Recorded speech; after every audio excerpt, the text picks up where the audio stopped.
Our new topic of chapter motion physics class 9 uniform circular motion. Uniform circular motion क्या होता है?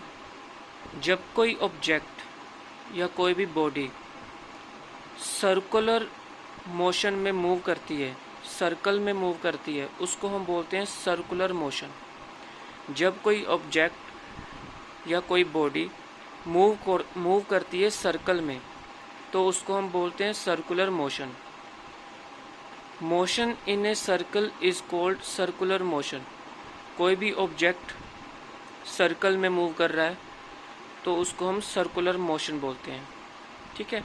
Suppose जैसे कि एक एथलीट है, अगर वो रन कर रहा है अलोंग ए स्क्वायर ट्रैक अगर कोई ऑब्जेक्ट या कोई एथलीट स्क्वायर ट्रैक में मूव कर रहा है या रन कर रहा है, तो स्क्वायर की कितनी साइड्स होती हैं? 4 साइड्स होती हैं।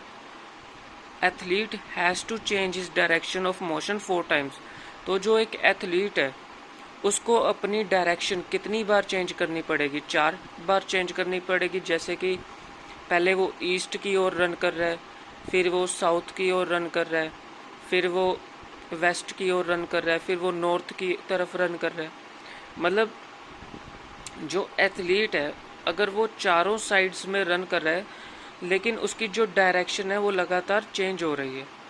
उसी तरह से जब कोई एथलीट एक हेक्सागोनल ट्रैक में रन करता है, तो हेक्सागोनल की साइड्स 6 होती हैं, तो एथलीट की डायरेक्शन कितनी बार चेंज होगी? 6 बार चेंज होगी। ठीक है। उसी तरह से एक ऑक्टागोनल ट्रैक है, तो उसकी साइड्स कितनी है? अगर एक एथलीट रन कर रहा है ऑक्टागोनल ट्रैक में, और ऑक्टागोनल ट्रैक की साइड्स कितनी होती हैं? 6 होती हैं, तो उसकी डायरेक्शन कितनी बार चेंज होगी? 8 बार चेंज होगी। सर्कुलर ट्रैक है, तो सर्कुलर ट्रैक में इनफाइनाइट नंबर ऑफ साइड्स होती हैं, तो उसकी जो डायरेक्शन होगी वो इनफाइनाइट टाइम्स चेंज होगी। ठीक है। जितनी नंबर ऑफ साइड्स उतने नंबर ऑफ टाइम्स उसकी जो है डायरेक्शन जो है चेंज होती रहेगी। जैसे यहाँ पे लिखा है, सपोज एन एथलीट रन कर रहा है ऑक्टागोनल ट्रैक में। ऑक्टागोनल ट्रैक की 8 साइड्स होती हैं, तो एथलीट को अपनी डायरेक्शन कितनी बार चेंज करनी पड़ेगी? 8 टाइम्स। अगर नंबर ऑफ साइड्स ट्रैक के हिसाब से बढ़ती जा रही हैं, साइड्स अगर इंक्रीज होती जा रही हैं, जैसे 12 होगी, फिर 16 होगी, 20 हो गई, तो उसकी डायरेक्शन भी है उसी हिसाब से चेंज होती रहेगी जितनी नंबर ऑफ साइड्स चेंज होती रहेंगी। अगर कोई ऑब्जेक्ट सर्कुलर पाथ में मूव कर रहा है, तो उसकी जो डायरेक्शन ऑफ स्पीड है वो उसी हिसाब से कॉन्टिन्यूसली चेंज होती रहेगी, क्योंकि जो सर्कुलर पाथ होता है उसकी जो साइड्स होती हैं वो इनफाइनाइट टाइम्स होती हैं, तो उसकी जो डायरेक्शन है वो लगातार मतलब इनफाइनाइट टाइम्स जो है चेंज होंगी। If an athlete moves with a constant speed along A circular path, अगर कोई एथलीट रन कर रहा है या मूव कर रहा है किसी भी ट्रैक में, चाहे वो स्क्वायर हो, चाहे ऑक्टागोनल हो, हेक्सागोनल हो, चाहे वो सर्कुलर हो, उसकी स्पीड जो है वो कांस्टेंट है। लेकिन कहता अगर उसकी स्पीड कांस्टेंट है लेकिन वेलोसिटी जो है उसकी कांस्टेंट नहीं होगी, क्योंकि स्पीड जो होती है वो सिर्फ स्केलर क्वांटिटी होती है। स्केलर क्वांटिटी हमें सिर्फ मैग्नीट्यूड के बारे में बताता है, लेकिन जो वेलोसिटी होती है वो स्केलर भी होती है और वेक्टर क्वांटिटी भी होती है। ये हमें स्पीड के बारे में भी बताता है, और ये हमें साइज़ के बारे में भी बताता है, और डायरेक्शन के बारे में बताता है। स्पीड कांस्टेंट हो सकती है, लेकिन वेलोसिटी जो है वो कांस्टेंट नहीं होगी। Velocity is the speed in a specific direction. Velocity होता है क्या है? ये भी एक स्पीड होती है, but in a specified direction. क्योंकि हमने पढ़ा है कि चाहे वो एथलीट स्क्वायर ट्रैक में रन करे, चाहे वो हेक्सागोनल में रन करे, ऑक्टागोनल में रन करे, चाहे वो सर्कुलर पाथ में रन करे, उसकी स्पीड कांस्टेंट हो सकती है, लेकिन जो वेलोसिटी है वो कांस्टेंट नहीं होगी, क्योंकि उसकी जो डायरेक्शन है वो साइड्स के हिसाब से चेंज होती रहती है कॉन्टिन्यूसली। अगर कोई बॉडी सर्कुलर पाथ में मूव कर रही है विद यूनिफॉर्म स्पीड, मतलब उसकी जो स्पीड है वो क्या है? कांस्टेंट है, तो मोशन क्या, उसको हम क्या बोलेंगे? यूनिफॉर्म सर्कुलर मोशन बोलेंगे। अब हम इसको एक एग्जाम्पल या एक एक्टिविटी से हम समझते हैं। एक स्टोन है, उसको टाइड किया गया है एक थ्रेड के साथ, और वो रोटेट हो रहा है सर्कुलर पाथ में। जब कोई स्टोन ए पॉइंट पे था तो वो किस उसकी डायरेक्शन कहाँ पे थी, ईस्ट की तरफ थी। जैसे ही वो ये जो स्टोन है ये मूव कर रहा है क्लॉकवाइज डायरेक्शन में, तो ए पॉइंट पे जब उसने मूव करना शुरू किया तो उसकी डायरेक्शन थी ईस्ट डायरेक्शन में। जैसे ही वो बी पॉइंट पे आया तो उसकी डायरेक्शन नीचे की तरफ होगी साउथ डायरेक्शन में। यहाँ पे उसकी डायरेक्शन वेस्ट में हो जाएगी, यहाँ पे उसकी डायरेक्शन नॉर्थ में हो जाएगी। तो उसकी जो डायरेक्शन है वो लगातार क्या हो रही है, कॉन्टीन्यूसली चेंज हो रही है। स्पीड कांस्टेंट है but velocity is not constant because its direction continuously changing and this, उसको हम क्या बोलते हैं, जब उसकी स्पीड कांस्टेंट होती है और जो वेलोसिटी है वो कांस्टेंट नहीं होती, उसको हम बोलते हैं कि जो ऑब्जेक्ट है वो क्या है, एक्सेलरेटेड मोशन में है। Object is in accelerated motion. Okay, जब हम ये स्टोन अब क्लॉकवाइज डायरेक्शन में मूव कर रहा है, अब ये जो स्टोन है इसको मूव करने के लिए कोई फोर्स तो लगाई होगी, कोई पुल तो किया होगा। जो हम फोर्स लगाएंगे टू प्रोड्यूस सर्कुलर मोशन, कोई भी ऑब्जेक्ट चाहे वो स्टोन है चाहे वो कुछ भी, जब वो उसको हम सर्कुलर मोशन में मूव करते हैं कोई फोर्स लगाने के बाद, ठीक है, तो उसको हम बोलते हैं centripetal force.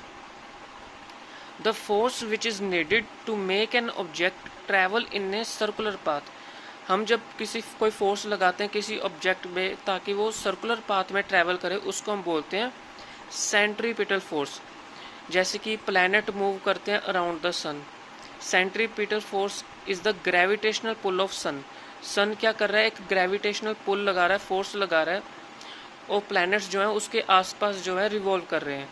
And in the case of satellites revolving around the अर्थ, और ये जो सेंट्रीपिटल फोर्स, ये फोर्स ऑफ ग्रेविटी है, ये कौन लगा रहा है, अर्थ लगा रहा है। एग्जाम्पल्स क्या है यूनिफॉर्म सर्कुलर मोशन की, artificial satellites moves in a circular motion around the earth. जो आर्टिफिशियल सैटेलाइट्स हैं वो मूव कर रहे हैं in a circular motion around the earth, ठीक है।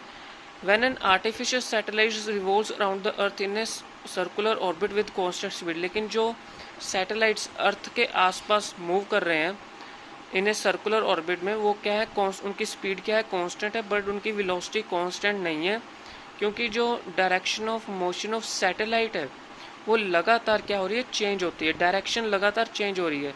The motion of satellite around the अर्थ, उसको हम क्या बोलते हैं कि वो एक्सेलरेटेड है, जब उसकी वेलोसिटी कांस्टेंट नहीं रहती लेकिन स्पीड क्या होती है, कांस्टेंट रहती है।